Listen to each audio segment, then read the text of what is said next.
Y aunque sabemos que un día, Señor, todos veremos gloriosas luces esperándonos, Señor, al final de esa luz veremos al Rey esperándonos con las manos extendidas, los brazos abiertos y diciéndonos: bien, buen siervo fiel, has sido fiel en lo poco, en la vida poca, en la vida de dolor, en la vida de pruebas.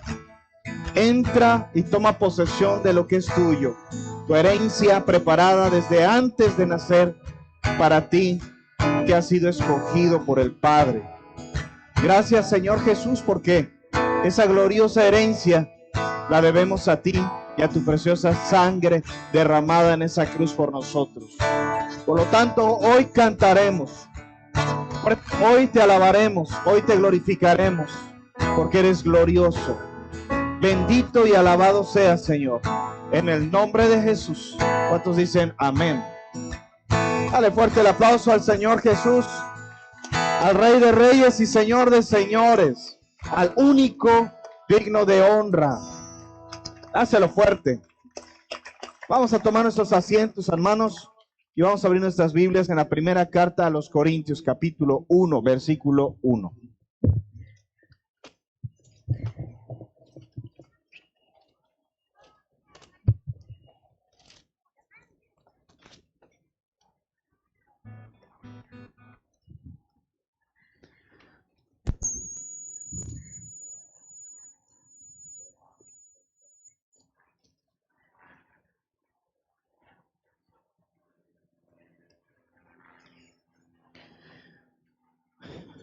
La gloria sea para nuestro Dios, amén. Dios les bendiga, amados hermanos, buenos días. ¿Cuántos están contentos hoy? Yo les bendigo en el nombre de Jesús. Doy gracias a Dios porque pueden estar aquí con nosotros. Y estoy muy contento de que hoy podamos empezar un nuevo libro de la Biblia. Los que estuvieron con nosotros durante toda la serie de Santiago, la terminamos la semana pasada. Y yo no sé cuántos salieron muy bendecidos. A mí me bendijo mucho cada domingo que lo predicaba y cada martes, que normalmente es el día en que estudio para poder preparar la predicación. Me llevé muy buenas enseñanzas. Sobre todo, Santiago habla mucho del carácter, ¿verdad? Habla mucho de la actitud que debemos tener ante la vida. Y terminamos hablando de que no hay forma de cambiar, no hay forma de ser transformados, sino a través de la oración. Pero nadie puede tener una vida de oración si no tiene verdadera fe en Dios. Porque nadie habla al aire, ¿verdad? A no ser que tenga esquizofrenia o alguna cosa por ahí. Nadie se pone a hablar solo. Si habla solo es porque usted tiene algún problema mental. Pero la oración no es hablar solo. La oración es hablar con nuestro Padre, amén. Entonces solamente aquel que tiene verdadera fe en Dios, que sabe que Dios está ahí y que es galardonador de los que le buscan, el que de verdad está convencido de la existencia de Dios y que ama a Dios y que desea acercarse a Dios, solamente esa persona puede orar. Y el corolario de esto es que la persona que no ora, pues se demuestra una falta de fe. Esto es lo que hablaba Santiago en los últimos versículos de su carta. Y yo quiero, antes de empezar un nuevo libro de la Biblia, pues quiero dejar puntual esto, hermano. Yo no sé si después de haber estudiado Santiago, usted volvió a tener una vida de oración, se empezó a acercar a Dios o no surgió ningún cambio. Entonces acuérdese que aquel que oye la palabra de Dios, pero no la pone en práctica, pues está construyendo su casa sobre la arena. Un desastre se viene sobre tu vida. Una gran cantidad de pruebas vienen sobre tu vida si tú no pones en práctica esto. Si no te vuelves a Dios, a buscar a Dios con todo tu corazón. ¿Se acuerdan? Multitud de pecados, cantidad de calamidades vienen a nuestra vida porque no nos acercamos al Señor. Pero si buscas al Señor, hermano, entonces estarás construyendo tu casa sobre la roca, que es Cristo. Y entonces no importa las pruebas que vengan, no importan las situaciones que vengan sobre tu vida, vas a salir adelante. Amén. Bien, mis hermanos, no sé si me escuchan bien. Yo me oigo opaco otra vez o con un volumen bajo. No sé si ustedes me escuchan bien. Siento que tengo que gritar. Allá atrás me oyen bien. Voy a hablar con mi voz normal. Allá atrás me escuchan bien, ¿sí? ¿Se oye nítido? Perfecto, muy bien. Si no, tengo que subir la voz y entonces empiezo a quedar ronco. Bien, Primera de Corintios capítulo 1, versículo primero, dice así. Pablo, llamado a ser apóstol de Jesucristo por la voluntad de Dios, y el hermano Sóstenes, a la iglesia de Dios que está en Corinto, a los santificados en Cristo Jesús, llamados a ser santos con todos los que en cualquier lugar invocan el nombre de nuestro Señor Jesucristo, Señor de ellos y nuestro. Gracia y paz a vosotros, de Dios nuestro Padre y del Señor Jesucristo. Esta es la salutación, es el principio, son los 3 primeros versículos que introducen una carta. Las cartas en la antigüedad se escribían así, con este formalismo, con este formulismo, se saludaba, por eso se llama la salutación. Hermanos, a los que están en Corinto, y da una serie de introducciones, y uno puede decir, bueno, todavía no ha entrado lo importante, ¿no? Lo que dice no es que solo está saludando, pero incluso en la salutación hay cosas que de verdad pueden cambiar tu vida si tú entiendes el origen de ellas. Dice la palabra del Señor que de la abundancia del corazón habla la boca. Nosotros hablamos según lo que hay en nuestro interior. Nosotros nos expresamos de acuerdo a lo que tenemos. Dijo el Señor Jesucristo, el buen Padre, del buen tesoro de su corazón, saca cosas viejas y cosas nuevas. Usted habla de acuerdo a su cultura, de acuerdo a su educación. Usted habla de acuerdo a la tradición que ha adquirido en su familia. Usted se expresa de acuerdo a su país de origen, el acento que se habla en su región. Nosotros no podemos ocultar que somos yucatecos, ¿verdad? Uno llega a la Ciudad de México y dice, ¿y usted de dónde viene? Pues de Mérida, ¿no? Y es imposible que no se den cuenta de dónde venimos, ¿sí? De la tierra del queso de bola. Y no podemos ocultarlo, ¿verdad? Como decía un amigo, yo llego a México y mi cara de pip me delata. Entonces, nosotros expresamos y nos es imposible expresarnos de otra manera. Tengo un compañero que se fue a hacer una residencia a Alemania y se fue 2 meses y cuando regresó hablaba así, alemanoide, y digo, no, brother, no te queda, chaparrito, gordito, cara redonda, moreno, yucateco, o sea, no te queda portarte como alemán, ¿verdad? Muy ario no te veo. Entonces, por mucho que queramos fingirlo, nosotros expresamos lo que somos en realidad, lo que hay en nuestro interior, lo que hay en nuestra genética, lo que hay en nuestra cultura y nuestra educación. Ahora, esto es cierto para todas las áreas de nuestra vida. Usted es el producto de su genética, sus genes, es producto de la educación que adquirió en casa, la formación que tuvo con sus padres, con su familia y las decisiones que ha ido tomando a lo largo de su crecimiento. Usted es el producto de todo eso, ¿sí? Y de la abundancia de eso que ha adquirido es de lo que va a hablar su boca. El lenguaje de un cristiano lo da lo que ha adquirido. Yo conocí un hermano que en la iglesia era muy bien portado y muy bien hablado, pero no lo vieras en su trabajo. Un día llegué a su empresa como cliente y él era guardia de seguridad y empecé a escuchar las culebras y gusanos y alacranes que salían de su boca hablando a sus compañeros de trabajo y digo, mira, es el hermano tal, ¿no? Jefe de seguridad aquí. Y un día lo vi en la iglesia y dije, hermano, yo no puedo quedarme esto, que la Biblia dice que si tú ves a alguien en pecado, tú vayas y lo confrontes a él a solas, y si él se arrepiente, habrás ganado a tu hermano. Y Santiago nos decía en los últimos versículos que habremos salvado de la muerte un alma y habremos cubierto multitud de pecados. Amén. Entonces le digo, hermano, yo te quiero que sepas que te escuché insultando. ¿Quieres que yo te diga específicamente las palabras que dijiste? Pero yo te escuché insultando y hablando leperada y media. Y sabes una cosa, me llevo una terrible decepción de ti. ¿Por qué? Porque yo no sé para qué finges entonces en la iglesia. Entonces es por mí que no insultas, es porque llegas a la congregación y ¿qué va a decir el pastor?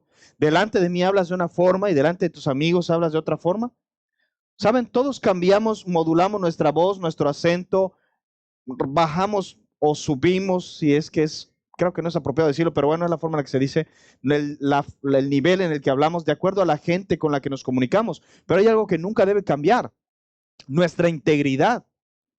Yo hablo con los pacientes de una manera y les explico las cosas de cierta manera, pero si estoy hablando ante especialistas, hablo con un lenguaje mucho más técnico. Si estoy hablando con los abogados, hablo de una forma. Si estoy hablando con mis primos del pueblo que hablan my English, pues hablo también de otra forma. Y modulo, ¿sí? A los gentiles como los gentiles, con los judíos como los judíos. Pero hay algo que nunca cambia a pesar de lo que podamos modular, y es la integridad.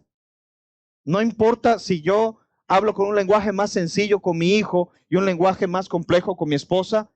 Con ambos yo hablo un lenguaje íntegro, libre de insultos y palabras corruptas, libre de leperadas y de cosas en doble sentido, libre de porquería y media.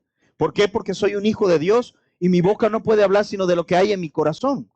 De la abundancia de lo que hay aquí adentro es de lo que habla mi boca. Y cuando yo me expreso, no importa si es en español, en maya o en inglés, son cosas íntegras, son cosas rectas. Y hermano, no importa si tú hablas con acento yucateco, si vienen tus primos de Monterrey y hablas regio, no importa, pero la integridad de tus palabras debe de ser la misma.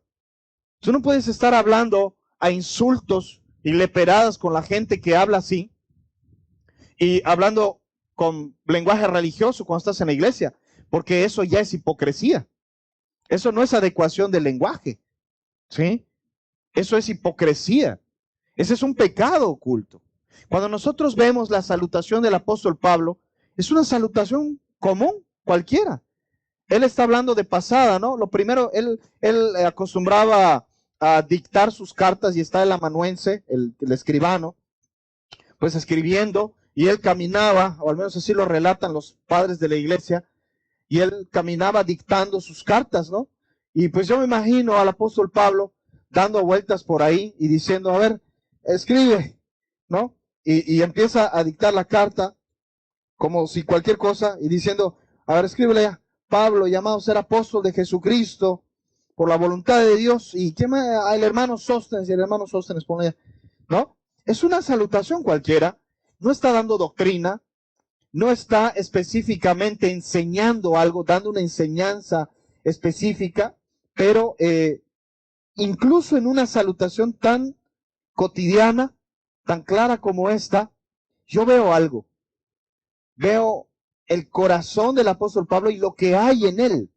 No puede evitar que incluso en algo tan de pasada como un saludo, diga verdades tan profundas. Entonces, ¿de qué habla tu boca, hermano? ¿Cómo es tu lenguaje cotidiano? ¿Cómo hablas con tus amigos? Algo que sucede mucho en los adolescentes, que todavía están en la búsqueda de su identidad, es que en la casa se comportan santitos, pero en la escuela son igual de diablos que los de su escuela. Y son muy influenciables. Si conocen a un maestro que es ateo, se vuelven ateos.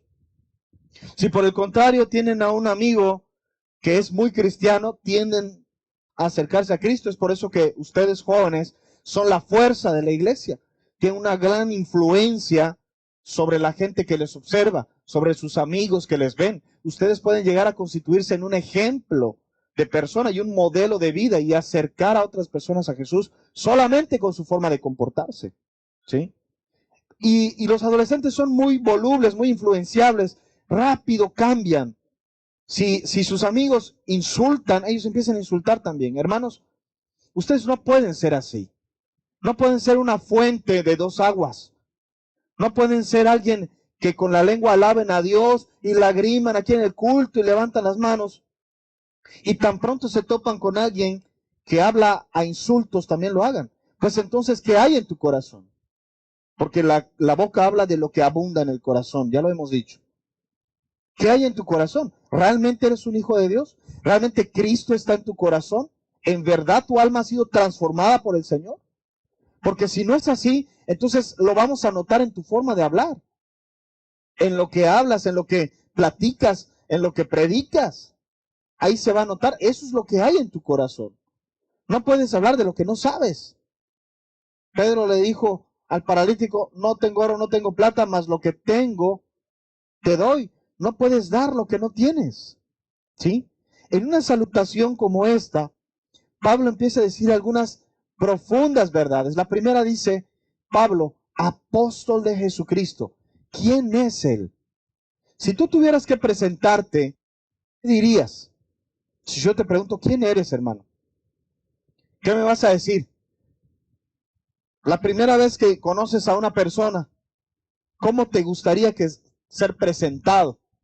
Cuando yo empecé a trabajar en la Fiscalía General del Estado, me pareció muy gracioso porque me presentaban y me decían, doctor fulano de tal, él es pastor.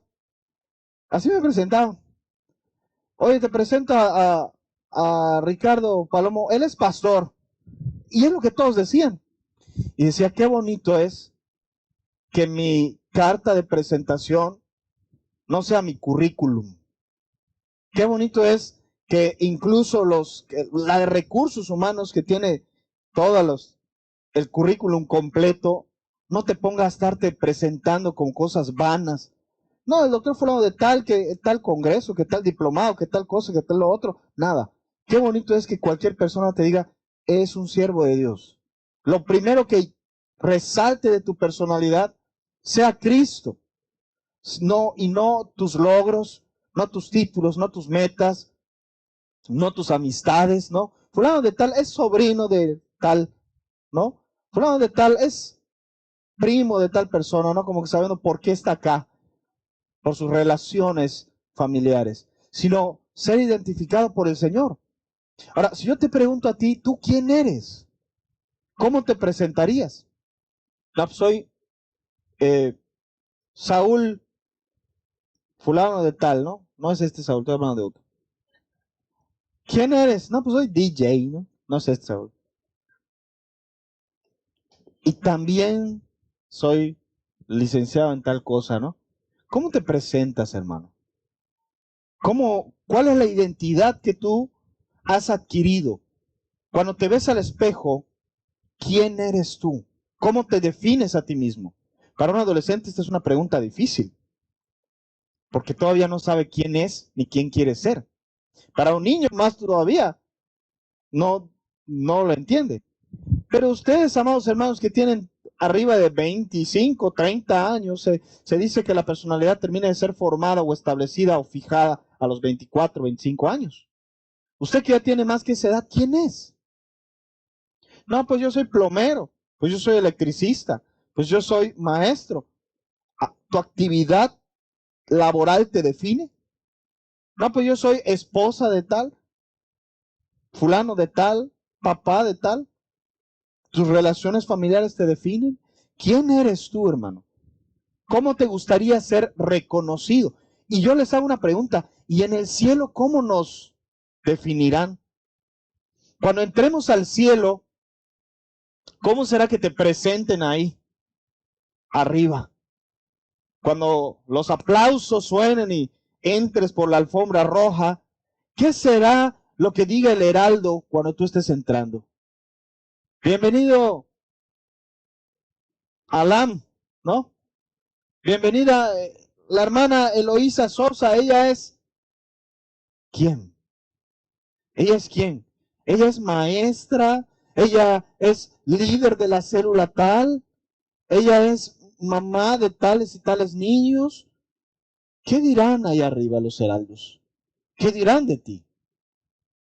Pablo escogió una palabra muy curiosa, apóstol. Eligió una palabra muy curiosa para definir quién es él. Porque apóstol significa enviado, pero no cualquier enviado. La palabra apóstol ahora es tomada como un título rimbombante, así como si fuera un cargo de gran abolengo, ¿no? Como decir gobernador de la Sicilia, ¿no? Pero en aquel tiempo la palabra apóstol no significaba lo que ahora nos acostumbramos a mencionar. asistí a un congreso de muchas gentes por allá y presentaron a un fulano de tal y decían, el pastor fulano de tal, el pastor fulano de tal, el ministro tal es lo otro. Y de repente hicieron un silencio y el apóstol fulano de tal, ¿no? Y venía el otro así sacando el pecho como ahí en el doble pechuga. Y entrando, y con su séquito quien le cargara las maletas y cuidado, ¿no? El apóstol. Hoy la palabra apóstol es puesta como un título de vanidad. Es puesta para alguien que quiere decir, no soy un simple isla pastor, ¿no? Soy apóstol. Pero en el tiempo de Pablo, apóstol tenía la connotación correcta. Apóstol era un esclavo que era enviado para dar un mensaje. Eso es apóstol. Enviado, era un chalán, ¿cómo le diríamos? Un diligenciero, un séquere en yucateco, ¿no? Era un diligenciero cualquiera. Era el mandadero. Esa sería una forma más adecuada de entender qué significaba apóstol en aquel tiempo. Mandandero. Soy mandandero de Dios. Que Pablo el apóstol utilizara esa forma para decir quién era, te debe decir mucho a ti y a mi hermano. Porque yo no soy ni el 0.1% de lo que el hermano Pablo llegó a ser. Ojalá yo le pudiera llegar a los talones a este gran hombre de Dios. Y sin embargo, él dice, yo solo soy un simple mandandero. Un esclavo mandado por Dios para dar un mensaje. Punto. Qué horrible es cuando llegamos a una iglesia en donde los títulos valen más que las acciones.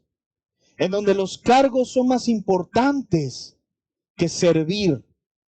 En donde si te ponen como líder de un grupo pequeño, Dios mío, ya te conviertes en parte de la élite de la iglesia. Jesucristo dijo, el que quiera ser el mayor, sea como el menor. Y el que quiera estar arriba, póngase abajo. Porque en el reino de Dios arriba es abajo y abajo es arriba. En el reino de Dios la vanidad no tiene cabida. Porque el que quiera ponerse por encima de los demás, Dios lo va a humillar. El que se enaltece será humillado, dice. Pero el que se humilla será enaltecido. Vivimos en un mundo, hermano, en donde cada quien quiere pisar a otros para sobresalir. Me choca cuando asisto a bodas, almuerzos, lo que sea, de gente no cristiana, porque siempre es lo mismo. Siempre es lo mismo. Gente que se pone a presumir o su dinero, o sus empresas, o sus conectes, o lo que sea. Todos vistiendo sus ropas más vistosas para poder demostrar que han prosperado más que otros. Esas cenas familiares a donde cada hermano intenta demostrar que ha logrado más que su hermano. Qué horrible es eso. Y pláticas en donde yo soy amigo del comandante o del fiscal o del doctor o del... Qué horrible cosa es esa. Y se convierten en reuniones vanas, en donde todo se trata de demostrar. ¿Sabes una cosa? Me da lástima. Y a Dios también. Porque delante de Dios, el gobernador o el presidente o el rey del imperio británico no es nada y no es nadie. Reyes se humillaron ante Dios. ¿No han leído la historia de Nabucodonosor? El rey de reyes, que fue vuelto loco hasta comer pasto como una vaca, para que pudiera reconocer que con toda su gloria, él no es nadie y no es nada. Solamente aquel que adora a Dios y que ama a Dios, ese es algo. En el cielo, hermano, no vas a meter tus títulos y tus diplomas y tus calificaciones de 100 desde el kinder. Al cielo no vas a entrar con alhajas, decía mi papá, fíjate, incluso cuando era ateo, él se convirtió después, pero cuando era ateo él decía eso. Al cielo no vas a entrar con alhajas. Y yo no entendía qué significaba eso. Significaba que no, el presumir no te hace nada. Presumir no te hace nada. Lo que eres realmente, aunque no lo demuestres, eso es lo que cuenta. Vivimos en un mundo en donde presumirlo es todo. Y Pablo, el más grande apóstol entre los gentiles, ¿sí? Algunos lo han llamado el apóstol de apóstoles, que no siendo uno de los 12, hizo más que todos los demás apóstoles. Él dice, yo soy un simple mandadero. Soy un simple mandadero. Dejemos, hermanos, de ser presuntuosos. Dejemos, hermanos, de estar queriendo demostrar quiénes somos. No tenemos que demostrar nada a nadie. No necesitas demostrar nada a nadie. Un día, hermano, el Señor será el que demuestre quién es quién en la iglesia del Señor. Él será el que nos exalte cuando fuere tiempo. Lo dijo Santiago, ¿verdad? Humillados bajo la poderosa mano de Dios. ¿Se acuerdan que lo leíamos hace unos domingos? Y Él os exaltará cuando fuere tiempo. Porque el que se humilla será enaltecido. ¿Te das cuenta? Humillémonos y entonces seremos exaltados. Jesús lo puso muy claro cuando Él dijo, cuando seas invitado a una fiesta, no seas como los hipócritas, que les gusta tomar los primeros asientos en las cenas. Pero a ti cuando te invitan a una fiesta dice, anda al último lugar. Porque qué vergüenza será si pasas allá y no, cuidado, abran paso al diputado. Te sientas allá y luego vengan y te digan, oye, quiten ese señor, ese asiento es para fulano, pase por acá, señor. Y pases con vergüenza a ocupar el último lugar, dijo Cristo. Pero tú cuando asistas a una fiesta, ocupa el último lugar. Y entonces serás honrado cuando el organizador venga y te diga, amigo, ¿qué haces allá? Pásale aquí al frente. Entonces todos van a decir, pues ¿quién es ese? ¿No? No está diciendo que hagamos eso como una práctica común. Está poniendo un ejemplo de la actitud que debemos tener en la vida entera. Dejar de estar pensando que nosotros tenemos que forzar nuestra honra. Tenemos que provocar que la gente nos admire, la gente nos exalte, la gente nos señale. Es Dios el que nos va a enaltecer cuando fuera tiempo, hermano. Es Él quien lo va a hacer. Tú no tienes por qué estar buscando ser honrado. Cuando honras a Dios, Dios te bendice. Cuando Dios te bendice, Dios hace que la gente te tenga que honrar, incluso aunque le caigas mal. Esa es la verdad. En una ocasión llegamos a una fiesta y había gente a la que le caigo mal por ser cristiano, es literal. Son feminazis o progresistas o lo que sea. Y pues les soy un gancho a su hígado. Y llegamos a esa fiesta y estaban todos allá. Y eran los organizadores. Y nos querían dejar entrar. Y en eso llega una persona prominente en la sociedad. Y ve que estamos parados allá. Y dice, doctor, ¿qué hace allá? Pase por acá, siéntese a mi lado. El doctor, y dice, por la gracia de Dios, él me enseñó esa frase, dice, por la gracia de Dios, me curó cuando yo tenía COVID y esto y lo otro, que no sé qué. Cualquiera acá que tenga, cuando te estés muriendo, háblale a este, dice. ¿Quieres decir unas palabras? Era el momento de, vamos a darles, ¿no? Y dije, sí quiero decir unas palabras. Nosotros no somos nada, no somos nadie y no sabemos nada. Yo era un chamaco de pueblo que masticaba el español antes de llegar a esta ciudad. Y es el Señor el que, aunque llegué a medio examen de medicina, hizo que yo pasara. Es el Señor el que, aunque no teníamos los millones que otros tenían, hizo posible que yo pudiera terminar.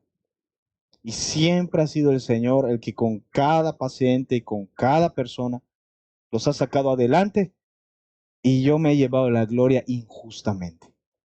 Pero la gloria es de Él. Y bien lo dijo el Señor, es por su gracia. ¿Sabe una cosa, hermano? Cuando tú honras al Señor, Dios te honra. Cuando tú exaltas a Cristo y tú te humillas, el Señor te exalta a ti.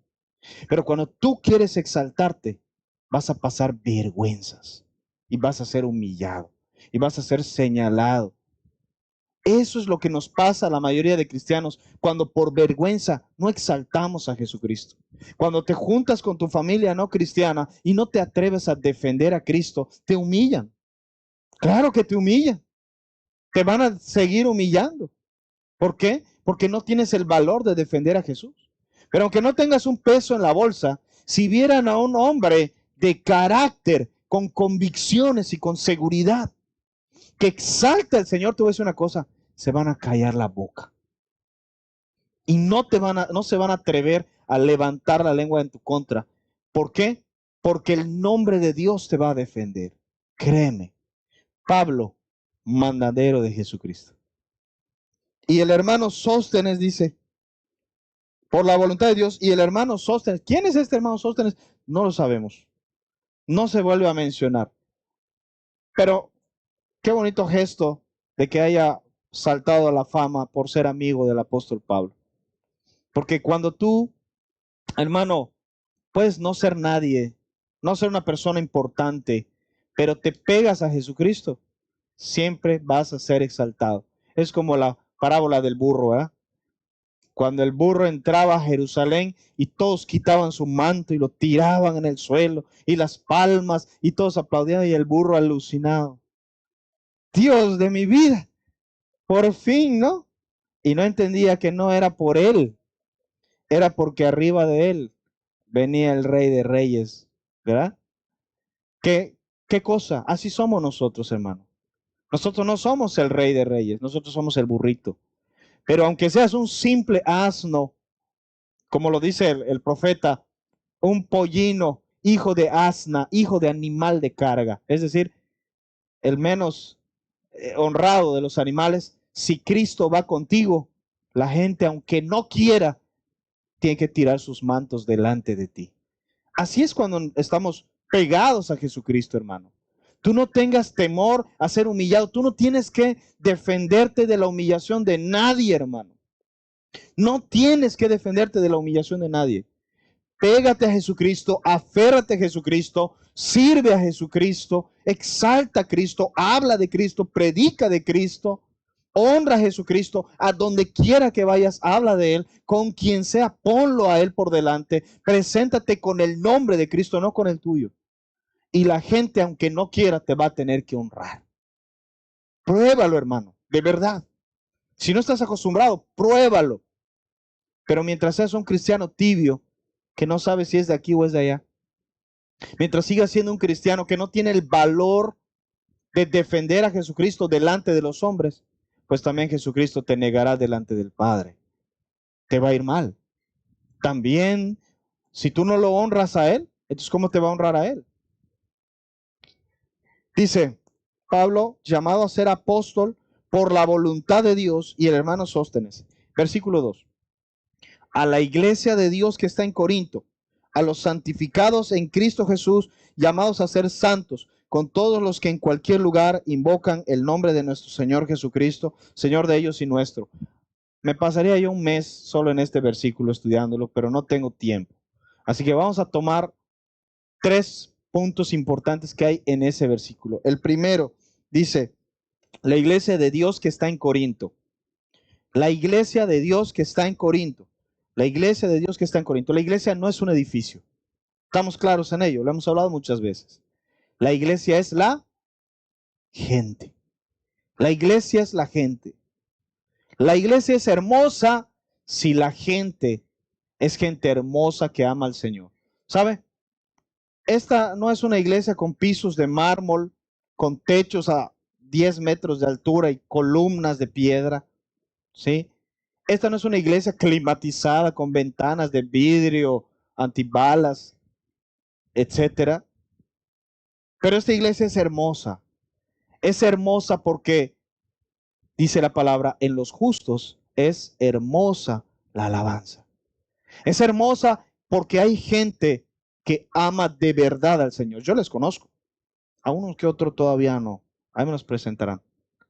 Pero la iglesia es hermosa porque hay gente que de verdad ama al Señor. Por eso es hermosa. La iglesia eres tú, hermano.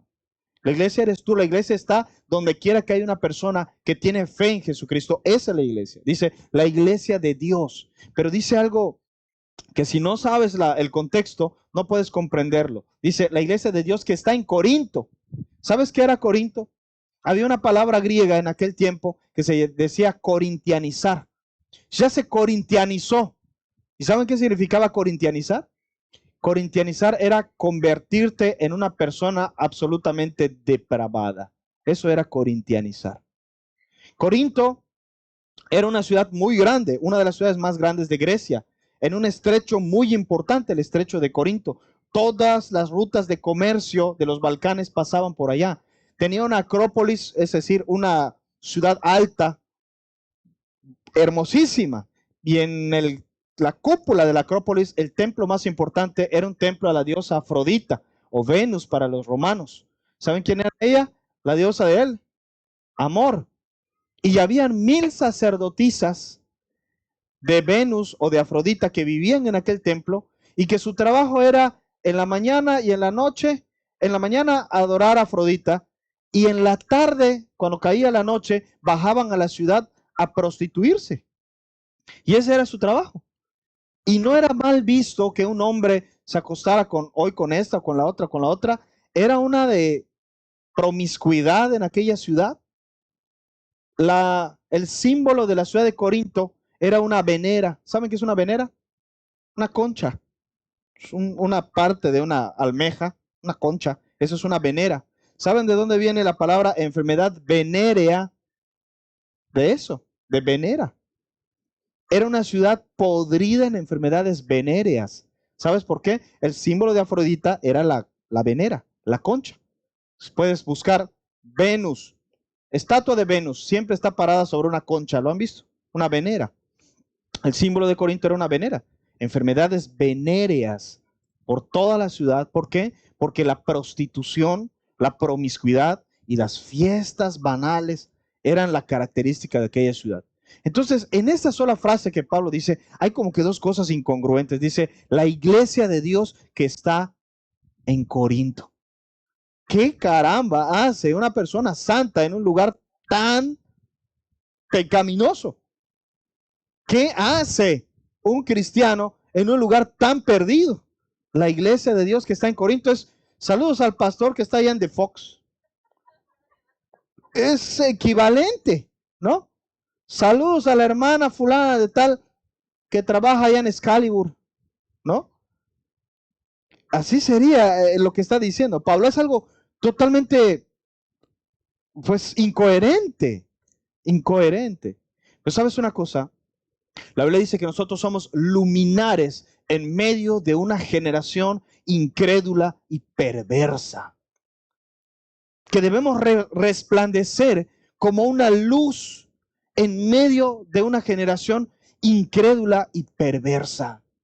Hermano, la santidad del cristiano, la santidad de la iglesia, tu santidad, debe de brillar más mientras en peor lugar estés.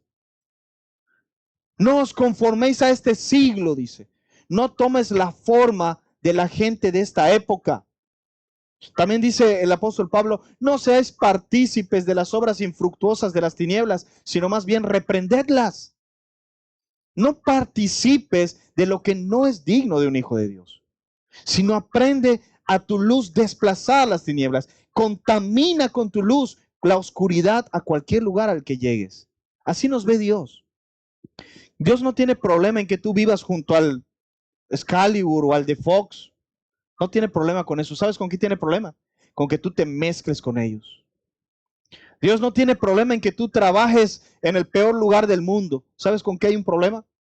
Con que tú adquieras las mismas prácticas, el mismo lenguaje y la misma forma de ser. No hay problema con que tú estudies en una escuela pública y no sea una escuela cristiana. El problema es que estudiando en esa escuela pública seas igual que las personas que ahí van. Y empieces a ser transformado en tu mente a la forma de pensar del mundo, que es un mundo depravado e ignorante. No tiene problema, hermano, en que tú puedas tener puros compañeros de trabajo que son chismosas. El problema es que tú le entres. también al chisme. ¿Te das cuenta? La iglesia de Dios puede estar en el peor lugar del mundo. El creyente puede estar rodeado de la peor clase de gente y aún así resplandecer. Sí se puede, hermano, pero ¿sabes qué se requiere? Se requiere radicalismo, radicalidad. Se requiere una convicción absolutamente fuerte de parte tuya. Que seas una persona que tenga un verdadero carácter, que crea en Cristo y se aferre a Cristo. Una persona me decía, un joven, me decía, pastor, es difícil estar en donde yo estoy, porque todos mis maestros son ateos. Y cada clase, más que clase, es una de tirarle a los cristianos. Y yo no puedo decir nada porque todos me caen encima. Yo digo, eso no es problema. De hecho, tal vez Dios está entrenando para ser pastor. Eso es ser pastor. Estar en medio del ojo del huracán. El apóstol Pablo decía que los apóstoles han sido puestos para ser exhibidos delante del mundo. Tú no puedes publicar hoy en día, amo a Dios con todo mi corazón, porque enseguida te caen 20,000 comentarios de críticos y de odiadores. Tú no puedes publicar hoy en día, siendo médico, por ejemplo, Dios les bendiga. Yo no puedo despedirme como Dios me bendiga, porque enseguida 20 gentes empiezan a hablar. Pero ¿saben qué aprendí? Aprendí que si yo decía, ay, no voy a decirlo porque me van a caer, entonces la crítica era peor. Estábamos en una cena con puros médicos y de repente el que invitó a la cena dice, vamos a darle un espacio a fulana de tal, que ella por sus creencias va a hacer una oración. Digo, ah, gloria a Dios, una creyente. Vamos a orar. Cierro mis ojos y dice, Santísima Madre Tierra, tú que nos das las verduras y los vegetales. Y yo digo, ¿qué? Pues terminó la oración y le digo, me puse de pie y digo, yo también quiero hacer una oración. También es creyente de la Madre Tierra. Dejémosla en creyente. Y me dieron espacio para orar. Y terminé de orar y dije, solo quiero hacer notar una cosa. Vivimos en un tiempo en donde podemos darle lugar a ciertas creencias que nos hacen sentir cómodos. Y hacemos a un lado a las personas y las menospreciamos y las discriminamos cuando lo que ellos creen nos incomoda. Espero no ser incómodo para nadie en este lugar. Pues me llevé un pequeño aplauso, hermanos. ¿Saben una cosa? Si nos quedamos callados y dejamos que nos humillen, no nos están humillando a nosotros, humillan a Cristo. El mundo está haciendo a un lado la fe para dar lugar a creencias tontas, absurdas. La gente cree en el horóscopo, la gente cree en los sortilegios. Ahora, gracias a la vida, porque la vida, ¿qué es la vida? ¿Tiene oídos para escuchar tu gratitud? ¿Qué es la vida? Ay, doy gracias a los astros, porque los astros de Houston, bueno, ellos sí escuchan y ganaron. Pero, ¿qué son los astros? Un pedazo de piedra girando en medio del espacio. Y se le da lugar y se le deifica y se le da características humanas a cosas inertes. ¿Sí? Cosas absurdas. Pues si el mundo va a querer creer en cosas absurdas, ¿cómo no vamos nosotros a creer en un Dios vivo? ¿Y cómo no vamos a orarle a un Dios vivo? ¿Y cómo no vamos nosotros a defender a un Dios vivo? Corinto era una iglesia cristiana en el peor lugar del mundo. Y nosotros vivimos en medio de una generación incrédula y perversa. Pero yo no sé si tú has decidido ser un verdadero hijo de Dios, radical, que no se deje del mundo y que predique de Cristo, aunque no le hayan pedido que lo haga. Yo no sé si tú has decidido ser verdaderamente un defensor del Señor, porque eso es lo que pide Dios. que sea radical. Si no, hermano, ¿sabes qué va a pasar? Te van a aplastar. Vas a terminar siendo el hermano al que nadie invita a las fiestas. Vas a terminar siendo la persona a la que nadie quiere escuchar. Pero viene Navidad, hermano, y ahí van a estar allá meciendo al niño Dios.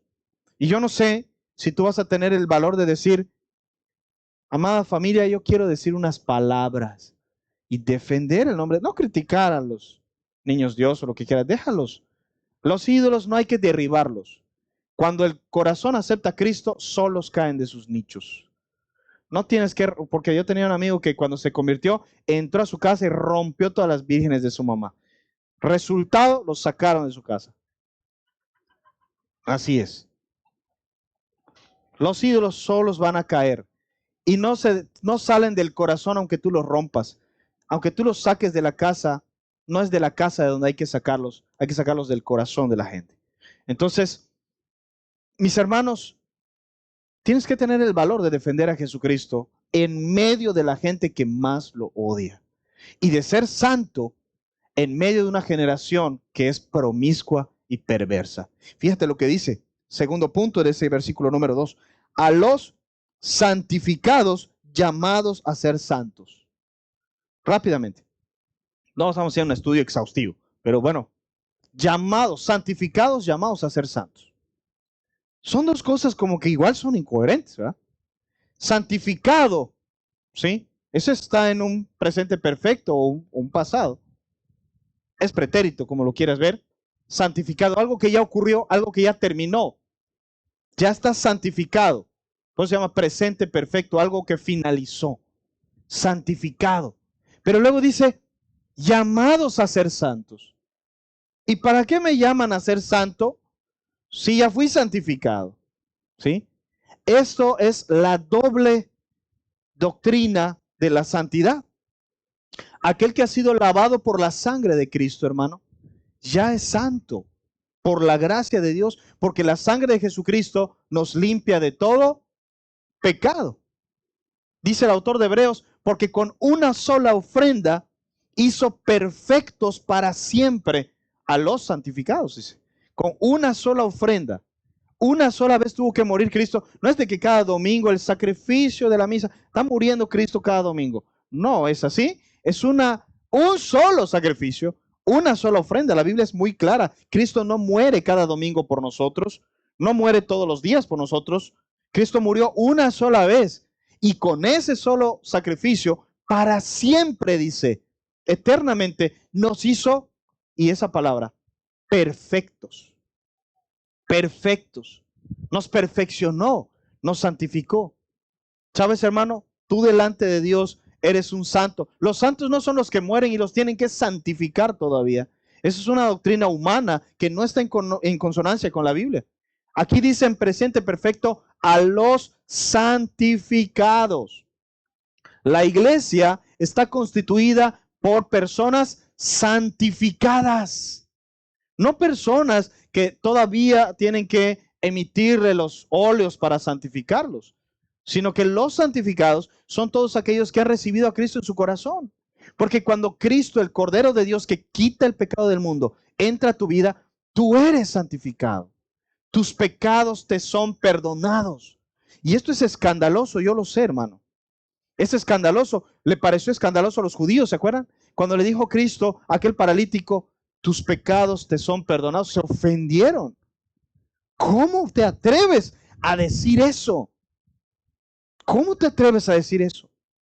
Y cuando entró aquella mujer prostituta, llorando y lavando con sus lágrimas los pies de Jesús, y le dijo, sus pecados le son perdonados porque amó mucho. Se ofendieron, dijeron, ¿qué? O sea, esto es una blasfemia total. Porque si este fuera profeta, sabría qué clase de mujer es esta. Esta es una mujer prostituta. Se acuesta con este, con este, con este, con este, con el otro. ¿Cómo le va a decir que es una santa? ¿Cómo le va a decir que ya no tiene pecados? Esta es una mujer pecadora. Fue escandaloso entonces y lo seguirá siendo ahora. Que veamos a gente imperfecta como tú y como yo. A gente que comete pecados, llamarlos santos es algo escandaloso, hermano. Pero aunque te escandalices y aunque te caiga mal, y aunque no te guste o a otras personas le guste, la palabra de Dios es la palabra. Dios nos llama a su iglesia los santificados. Somos santificados no porque no cometamos pecados, sino porque Cristo murió en tu lugar y el mío. Y con su muerte pagó por el castigo que tú y yo merecíamos. Por lo tanto, el castigo por todos tus pecados, presentes, pasados y futuros, ya fue saldado delante de Dios. Y si la deuda ha sido saldada, entonces yo ya no soy deudor. Ya no somos deudores a la carne. Ya no somos deudores al pecado. Ya no somos gente condenada al infierno. Hemos sido salvados, arrebatados del fuego, porque Cristo pagó el castigo por lo que tú y yo hicimos. ¿Te das cuenta? Esta es una doctrina fundamental apenas en la tercera línea de la carta. Esta es una doctrina profundamente importante que tú la tienes que tener en cuenta, hermano, porque tú cometes pecados y el diablo va a venir ahí a señalártelo. Eres un pecador, tú no mereces estar aquí, mejor ya no vayas a la iglesia. Y no está mintiendo, eres un pecador. Pero eso no significa nada. Precisamente porque somos pecadores, Cristo murió por nosotros. Él no vino a buscar justos, Él vino a buscar ¿qué? Pecadores al arrepentimiento. ¿Te das cuenta? A los santificados. Con una sola ofrenda pagó mis pecados, hermano. Yo sigo fallando y tú igual. Seguimos cayendo, siempre. Pero siempre podemos ir porque tenemos abogado delante del Padre, que es Jesucristo. Y siempre vamos a tener perdón de Dios porque la deuda ha sido pagada. No importa qué tan grande haya sido tu pecado, hermano, no importa qué tan perdida sea una vida, no importa qué tan mal esté una vida, Dios la puede cambiar porque no hay pecado tan negro que Dios no pueda lavar. No hay cosa tan difícil que Dios no pueda cambiar. No hay persona tan perdida que no pueda ser hallada por Dios. Y te hablo a ti con el corazón en la mano.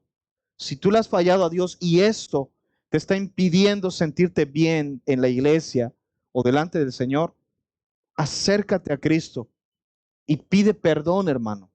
Vas a ser perdonado. Y no permitas que el diablo te diga, no, tú ya no tienes solución, tú ya no tienes respuesta, tú ya estás perdido. No permitas eso, porque para Dios no hay imposibles.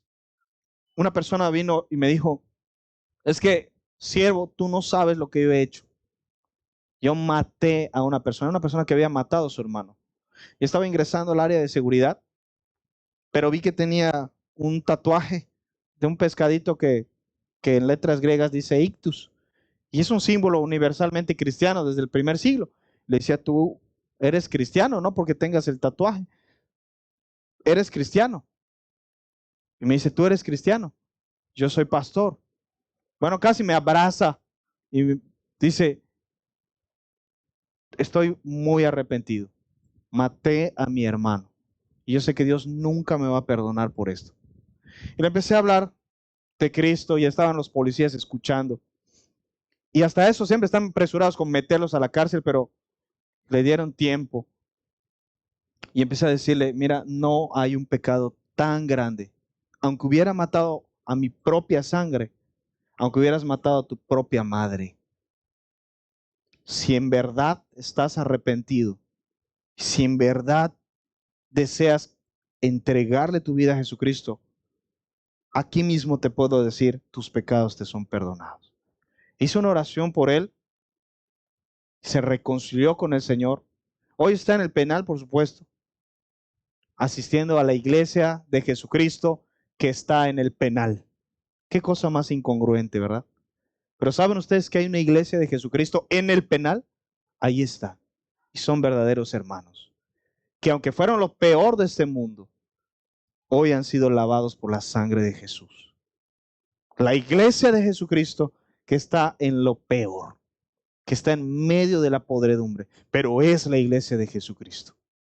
Porque no hay pecado tan grande que Dios no pueda perdonar. Amén. A los santificados, llamados a ser santos. ¿Qué nos queda entonces, hermano?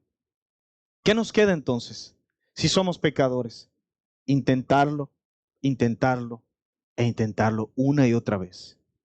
¿Sabes? Somos llamados a ser santos, aunque nunca por nuestra propia fuerza, nunca lo vamos a poder hacer. Una persona que era homosexual me dijo, pastor, ¿cuándo voy a dejar de tener estas tentaciones? Le dije, nunca, hasta que Cristo venga y dejes este cuerpo de pecado. No vas a poder dejarte, pero entonces nunca voy a poder ser feliz. Eso es otra historia. Tendremos tentaciones el resto de nuestros días. Yo tengo tentaciones. Cristo tuvo tentaciones hasta el último momento en la cruz. El apóstol Pablo decía que tenía un aguijón en su carne, un mensajero de Satanás que lo abofeteaba todo el tiempo. ¿Qué significa eso? No lo sé, pero lo tenía en la carne. Nuestra carne seguirá siendo un aguijón que nos esté aguijoneando todos los días. Para que no te sientas el muy santito y te pongas a criticar a los demás. Tú siempre vas a ser tentado. Incluso dice el apóstol, tengan cuidado cuando aconsejen a un hermano. Consideren que ustedes también van a ser tentados en lo mismo. Ten cuidado cuando critiques a otro cristiano, no sea que tú también tropieces y caigas en la misma cosa. ¿Te das cuenta? Siempre vamos a tener tentaciones, pero hemos sido llamados a ser santos. Lo que te toca es responder al llamado de Dios, responder al clamor de Dios que te dice, vente, hijo, dame, hijo mío, tu corazón y tus ojos miren por mis caminos. Lo que te resta es responder a ese llamado de Dios. Responde, hermano. Pero es que tengo miedo a caer. Y si le fallo a Dios, le vas a fallar a Dios. Pero cuando eso ocurra, levántate, limpia el polvo, sécate las lágrimas y sigue adelante con la ayuda de Dios. Y cuando vuelvas a caer, vuelve a levantarte. Y si 7 veces cae el justo, volverá a levantarse. Porque Dios no dejará a sus hijos caídos. No permitirá que sus santos vean corrupción. Dios no va a permitir que una sola oveja suya se pierda. En el hueco de su mano tiene nuestra vida. El Padre es más poderoso que cualquier cosa y nadie nos va a poder arrebatar de su mano. Todo esto dice la palabra acerca de ti y de mí, hermano. No tengas miedo. Vas a caer, pero vuelve a levantarte. Vuelve a levantarte y vuelve a levantarte y vuelve a levantarte. Amén. Porque hemos sido llamados a ser santos. Oye su voz. Y si hay alguien en este lugar que se haya apartado tanto de Cristo, que hoy esté alejado, que hoy esté a duras penas, vino hoy arrastrando su alma, hay buena noticia para ti. Esto Dios ya lo sabía.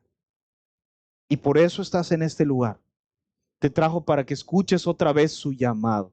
Es Él quien te llama y te dice, vuelve a casa. Hay perdón de Dios para ti. Como el hijo pródigo, Él te espera con los brazos abiertos, porque has sido llamado a ser santo y Él te va a santificar. No tengas miedo a caer, ten miedo a rendirte. Porque si tú no te rindes, no importa que caigas, Él te va a levantar. Amén. Y tú, hermano, dice la palabra del Señor, no juzgues al siervo ajeno. Tú no eres el Señor, Él es el Señor. Si un siervo suyo cae, ¿tú quién eres para juzgarle? Para su Señor está en pie o cae, dice, pero poderoso es su Señor para hacerle estar en pie. Si hoy tu hermano está caído, no lo critiques, porque Dios es poderoso para volver a levantarlo. Y ten cuidado, no vaya a ser que tú también vayas a ser tentado. Dios tiene sus tiempos para cada persona. Lo que nos corresponde a nosotros es intentarlo, intentarlo e intentarlo. Somos llamados a ser santos, pero también hemos sido ya santificados. Que tu pecado no te deje tendido, hermano. Ese pecado ya fue pagado, esa deuda ya fue saldada. Lo que te toca a ti es levantarte, levantarte y levantarte. Amén. Quiero que cierres tus ojos un momento mientras termino la última parte de este versículo 2. Dice, con todos los que en cualquier lugar invocan el nombre de nuestro Señor Jesucristo. Esta carta fue escrita hace 2000 años aproximadamente. 20 siglos atrás, Dios puso tu nombre en esas líneas. Porque esto no fue escrito a los corintios solamente. No fue escrito solo a los que vivían en aquella época. En esta línea entramos tú y yo. Dice, con todos los que en cualquier lugar. Ahí estamos tú y yo. Estas palabras son escritas también para ti. Aunque no estás en Corinto, aunque han pasado 20 siglos, Dios escribió esta carta con cariño y con amor para ti también. Estás incluido en la familia de Dios. Con todos los que en cualquier lugar invocan el nombre de nuestro Señor Jesucristo. Si tú invocas el nombre de Dios, no importa si eres yucateco, no importa si eres meridano, foráneo, no importa si tienes 15 o 50 años, si eres hombre o mujer, si eres rico o pobre, si eres blanco o moreno, esta palabra es para ti, es para todos ustedes. No importa si eres una persona estudiada o no, si hablas bien el español o no, no importa de dónde vienes, no importa tu ascendencia, solo importa que si hoy invocas el nombre de Jesús, si tú le hablas a Él, si tú pones tu fe en Él y tu confianza en Él, estas palabras son para ti también. Tus pecados también pueden ser borrados. Tú también puedes ser santificado por la sangre de Jesús. Y si estás en luchas, tú también puedes ser levantado una y otra vez. Porque estas palabras son para ti también. Es para todos. Es para ti y para mí. Es para todos. Digan todos, estas palabras son para mí. Son para ti. Vamos a orar al Señor. Bendito Padre Celestial, Rey de Reyes, Señor del cielo y de la tierra, que nos creaste y que nos hiciste y nos pusiste en nuestras familias, y que has visto cómo hemos crecido y aprendido de nuestros padres, de nuestra cultura, y que hemos crecido en medio de esta generación, en medio de este mundo y de esta sociedad que cada vez se pierde y es peor cada día. Tú sabes cuán difícil es seguirte, Señor. Tú sabes qué duro es ser un hijo de Dios en medio de una generación incrédula y perversa. Sabes qué fácil nos desviamos imitando las cosas que la gente del mundo hace. Sabes qué sencillo es empezar a actuar como los demás, como la gente del trabajo, de la escuela.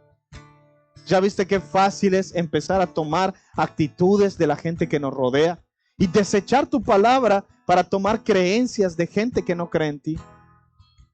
Yo reconozco que mi corazón es muy sensible a la opinión de la gente. Ayúdame a estar firme, Señor, confiado en ti. Ayúdame a defenderte, Señor. Ayúdame a creer en ti aunque nadie más lo haga. A ser diferente aunque todos los demás me segreguen y me rechacen. Perdóname por todas las veces en las que he preferido agradar a las personas en vez de guardar mi integridad, sabiendo que te agrado a ti. Perdóname por todas las ocasiones en las que no he defendido tu nombre. Y Señor, gracias por haber muerto por mí en la cruz y con tu sangre preciosa haber pagado todos mis pecados. Ayúdame a levantarme una y otra vez, cada vez que sea necesario. Ayúdame a levantarme, Señor, día con día, aunque tropiece 7 veces. Levántame una vez más. Yo quiero intentarlo una y otra vez, confiando en que tú, Señor, me vas transformando de gloria en gloria, para que el día en que tú vuelvas, Señor, y me llames por mi verdadero nombre, aunque yo no pueda decir, Señor, fui perfecto, lo logré, dejé de pecar por completo, sí pueda mirarte a los ojos y decirte, Señor, aunque no fui perfecto, aunque no logré vivir en perfecta santidad, tú sabes que nunca dejé de intentarlo. Las cicatrices y las costras en mis rodillas son testigo de que cuantas veces caí, por tu amor me levanté. Y no fue con mis fuerzas, fue por tu gracia y por tu amor. Bendito seas, Padre. Te agradezco. En el nombre de Jesús. ¿Cuántos dicen amén? Amén. Dale un aplauso a la palabra del Señor.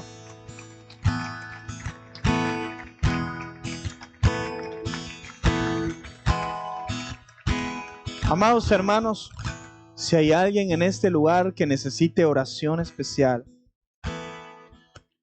si hay alguien aquí que haya pecado contra el Señor y que hoy necesite que oremos por él, necesite confesar, si alguien está pasando por un momento difícil, estás caído y necesitas ayuda para levantarte, yo te invito a que mientras se ora por las ofrendas y todo eso, nos acompañes aquí atrás de la casona. Hay una mesa puesta para ti, para que podamos orar por ti y por tu familia. Si alguien tiene necesidad de oración, alguien está enfermo, para eso está ese espacio. Lo han dejado de usar y eso es malo, hermano, porque no debemos luchar con nuestras propias fuerzas. Si ahorita alguien está en especial necesidad, mientras todos estén con los ojos cerrados en el tiempo de las ofrendas, creo que mi hermana Adi va a orar, ¿verdad? Mi hermana Eloísa va a orar. Mientras mi hermana Eloísa ora, yo te invito a que salgas de tu lugar y vayas aquí atrás. Ahí estamos, ahí vamos a estar orando por ti.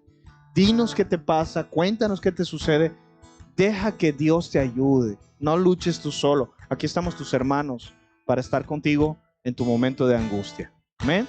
Bien, quiero darle paso a mi hermana Eloísa y hay dos testimonios, dos personas que quieren contarnos de las maravillas que Dios ha hecho en su vida.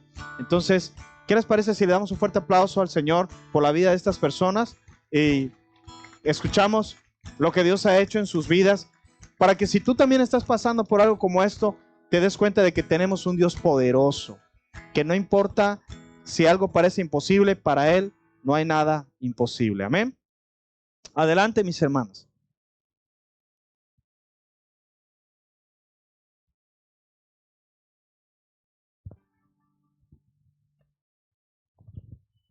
Buenos días, hermanos. Pues le damos la honra y la gloria a nuestro Dios porque siempre nos sigue sorprendiendo con su misericordia, ¿verdad?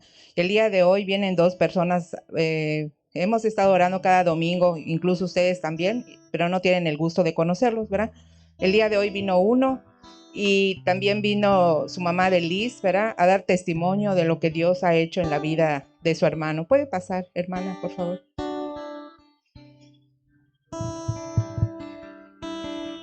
La gloria, ¿verdad? Y la honra sea siempre para nuestro Señor Jesucristo.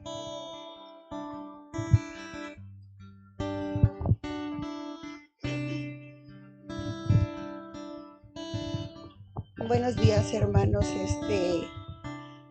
Pues Dios siempre ha estado conmigo, siempre me ha guiado, siempre le he pedido y siempre me ha escuchado.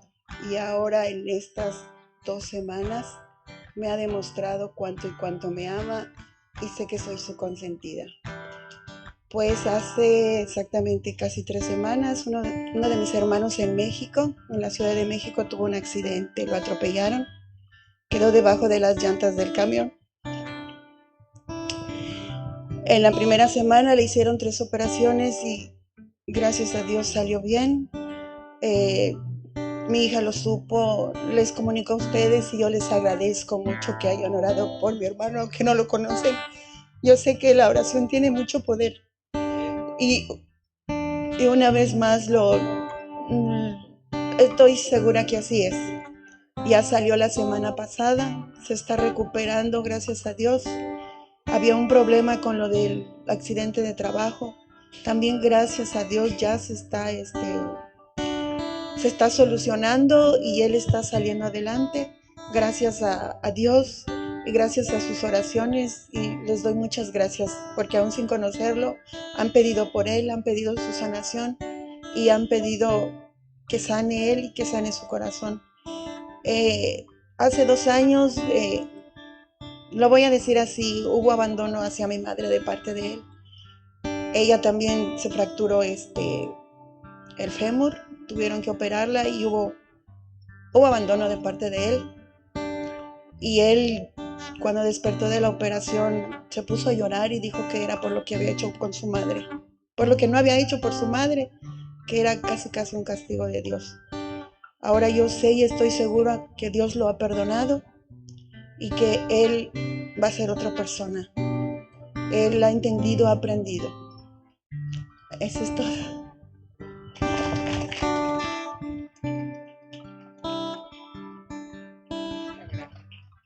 Le damos gracias a Dios, ¿verdad? Tenemos un Dios increíble, ¿verdad? No había esperanzas, ¿verdad? Los doctores dijeron que no iba a sobrevivir, ¿verdad? Imagínense, quedó bajo un tráiler. Imagínense el poder de Dios. Y al día de hoy nos sigue sorprendiendo, ¿verdad? Y ahorita vamos a pasar a Luis, también nos trae un testimonio poderoso. Estuvimos orando por él. Estuvimos orando por él, ¿verdad? Estuvimos visitando a la familia. Y Dios una vez más, ¿verdad? Viene a sorprendernos con sus maravillas. Buenas tardes. Mi nombre es Luis, soy de Ciudad del Carmen, Campeche. Mis padres radican aquí en Mérida, perdón. Mi testimonio grande que jamás en la vida voy a olvidar, jamás. Porque gracias a Dios yo nunca había estado enfermo. Siempre he estado sano, gozando de la vida, viajando, disfrutando mi vida. Hace aproximadamente como 6 meses para acá, comencé con unos dolores en el abdomen. Antes de eso, voy a dar un pequeño testimonio antes de lo que me pasó a mí. Con la familia donde yo vivo, resultó que una de las personas que vive con nosotros le dio el COVID. Yo estuve al cuidado de él completamente, aislados completamente, con todos los cuidados necesarios. Y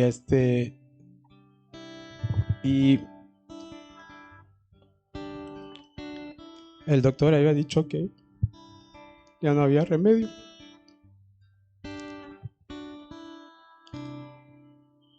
Recuerdo que esa noche el doctor dijo que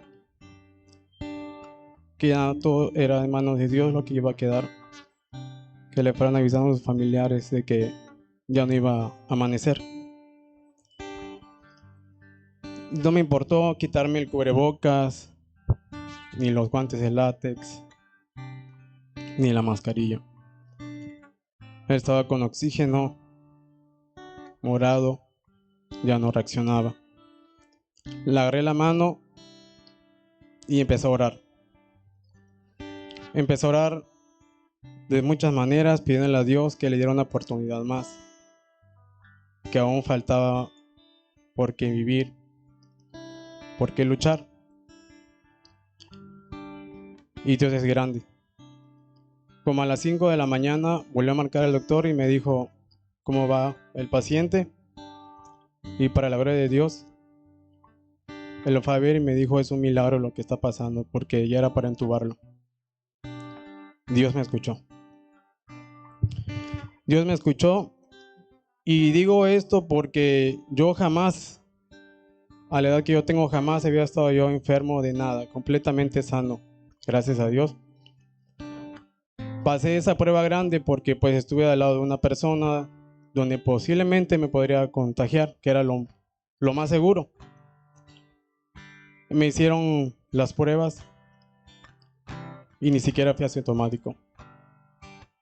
Y me dijo el doctor: Dios está contigo, porque era lo más probable que tuvieras también COVID. Pasó eso y empecé a sentir yo unos dolores en el abdomen. No me dejaban dormir, no me dejaban estar parado, ni sentado, ni acostado. Tenía problemas en mi trabajo, no podía seguir soportando ese dolor. Pedí permiso y fui al hospital. Me mandaron unos estudios y me dijeron de que era la vesícula. Me mandaron un tratamiento porque me dijeron de que tenía yo inflamación y pues a ver cómo resultaba el tratamiento. Regresé a los 8 días porque no se me quitaban los dolores y me hicieron otros estudios. Y luego me dijeron que era el apéndice. A los 8 días que me habían dicho que era la vesícula. Me dieron otro tratamiento. No se me quitaban los dolores. Eran más intensos cada vez. Sentía que me quemaba. Sentía que me dolía todo el cuerpo, la cabeza. Dejé de comer. Aún así los medicamentos no me lo quitaban. Le hablaba a mi madre. Mami, no aguanto estos dolores. Venimos a Mérida hace como 3 semanas. De unos estudios más profundos para que ya me dijeran qué era lo que en sí tenía. Y me dan los resultados. Fue una mañana, un viernes en la mañana, y me dieron los resultados y que yo tenía un tumor con raíz. Tenía aproximadamente más de 5 a 10 años y ya tenía raíz. ¿Qué significa eso? Que hay un 80 o 90% de probabilidad de que sea cáncer. En ese momento sentí que me echaron un balde de agua fría.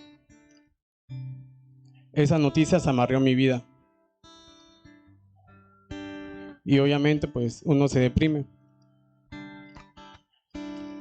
Yo dije, bueno, pues lo que sea que Dios quiera. Me dijo el doctor, tu operación es de urgencias porque eso está avanzando, la raíz está abarcando, puede abarcar tus órganos. Si llega a tocar los huesos, ya no hay nada que hacer.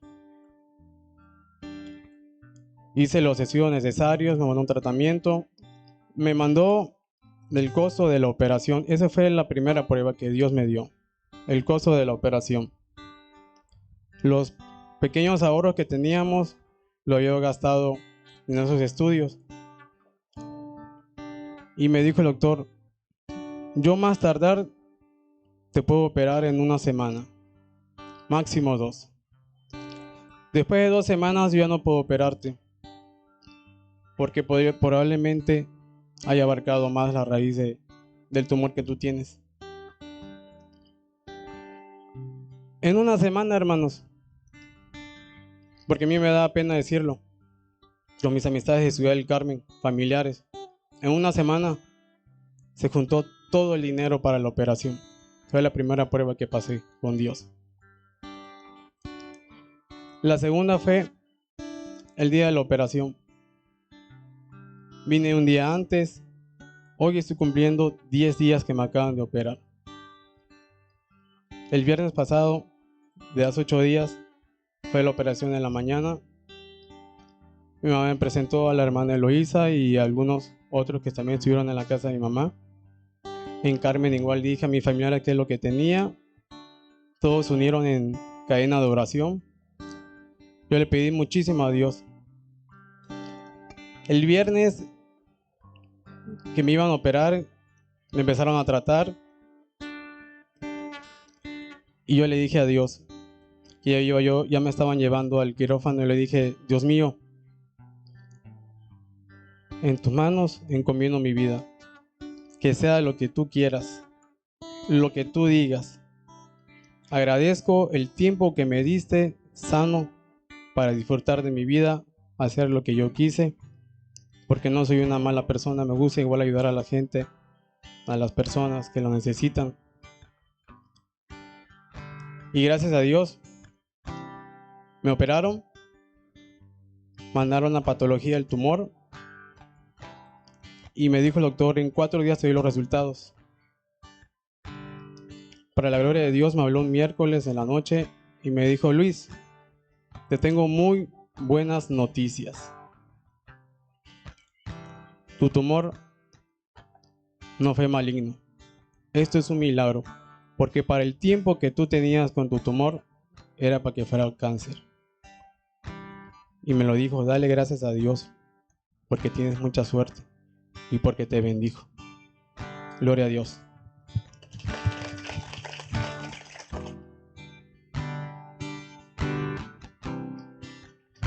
Pues cómo no vamos a darle la honra y la gloria a Dios, ¿verdad? Por los milagros que aún siguen aconteciendo en nuestras vidas, ¿verdad?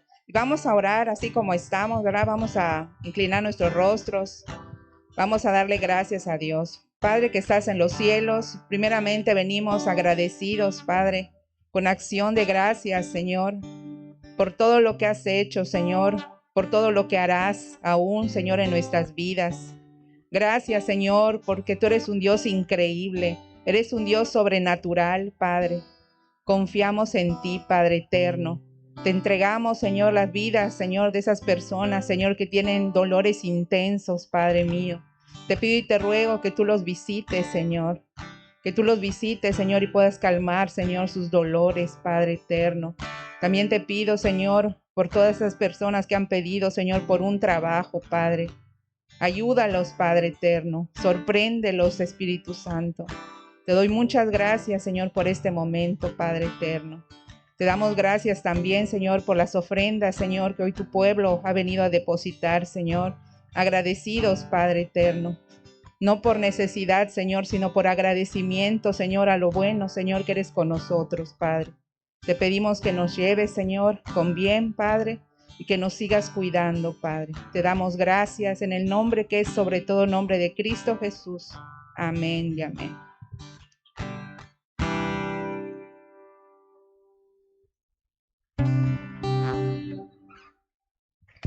Muy bien, mis hermanos, pues, ¿qué les parece si nos ponemos de pie y nos despedimos con una oración?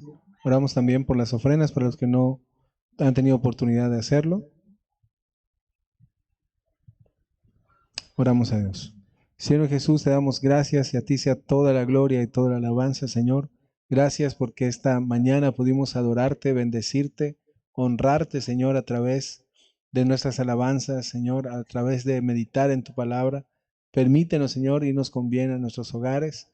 Dedicamos estas ofrendas, Señor, que son para ti.